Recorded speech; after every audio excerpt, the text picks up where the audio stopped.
छत्तीसगढ़ में ईडी की कार्रवाई चल रही है, बड़े घोटाले सामने आ रहे हैं या फिर मजाक चल रहा है, ये समझ पाना बेहद मुश्किल है। अब जनता को समझ नहीं आ रहा है या घोटाला हो रहा है या फिर जबरन ईडी की कार्रवाई की जा रही है। इधर ईडी बड़े बड़े घोटाले के दावा कर रहे हैं। ईडी कह रही है करोड़ों रुपए के घोटाले किए जा रहे हैं कांग्रेस के इन नेताओं के द्वारा जिनके ऊपर आरोप लगे हैं। आरोप किसके ऊपर लगे हैं? आरोप एजाज ढेबर के भाई अनवर ढेबर के ऊपर आरोप है कि 2000 करोड़ रुपए के घोटाले अनवर ढेबर के द्वारा किया गया है। मुख्यमंत्री भूपेश बघेल सामने आते हैं और बीच बचाव करते हैं, कहते हैं कि ईडी जो है कांग्रेस को चुनाव से पहले बदनाम करने का प्रयास कर रही है। ईडी के माध्यम से राज्य सरकार को बदनाम करने की साजिश की जा रही है।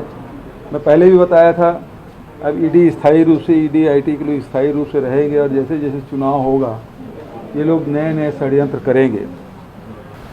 और आबकारी में जो निरंतर वृद्धि है वो दर्शाता है कि किसी प्रकार के तथाकथित घोटाले के कारण के राज्य के शराब के राजस्व में कमी का जो आरोप ईडी ने जो लगाया है वो पूर्णतः मनगढ़ंत है।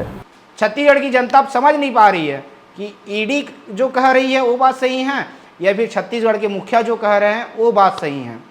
ऐसा लग रहा है इस समय चुनाव 2023 में जो होने हैं ईडी और कांग्रेस के बीच होने हैं। लोगों को समझ ही नहीं आ रहा है। और तो और अच्छी बात यह है, आपको जब बताऊं तो हंसी आएगी। जब ईडी पेश करती है अनवर ढेबर को कोर्ट में, कल अनवर ढेबर की पेशी हुई तो ऐसा लग रहा था अनवर ढेबर कोई चुनाव का नामांकन भरने गए हैं। कोर्ट में कई लोगों की भीड़ जमा हो जाती है।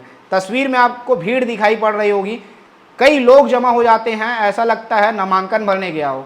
भैया कोर्ट में ईडी पेश की है, आपके ऊपर करोड़ों रुपए के घोटाले के आरोप हैं और लोगों की भीड़ ले रहे हैं आप। ऐसे कई कांग्रेसी नेता हैं, जब ईडी का छापा उनके घर में पड़ता है तो उन्हें ऐसा प्रतीत होता है जैसे कि वो देशभक्त हों। आगे एकदम जोर जोर से नारा लगाते हैं बाहर निकलने के बाद। ऐसा देवेंद्र यादव के साथ हुआ था।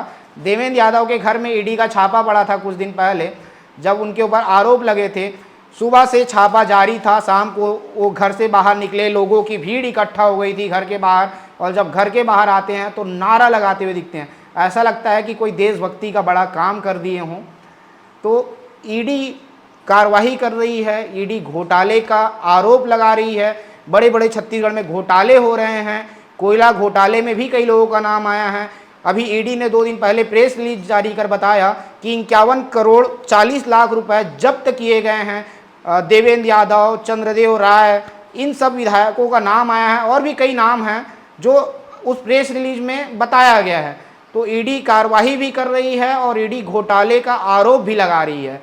और जो बीच बचाव नेता कर रहे हैं, कांग्रेस के जो जनप्रतिनिधि हैं और नेता हैं, छत्तीसगढ़ के मुख्यमंत्री भूपेश बघेल भी कह रहे हैं कि ईडी जबरन ही कार्रवाई कर रही है और कांग्रेस को बदनाम करने का प्रयास कर रही है।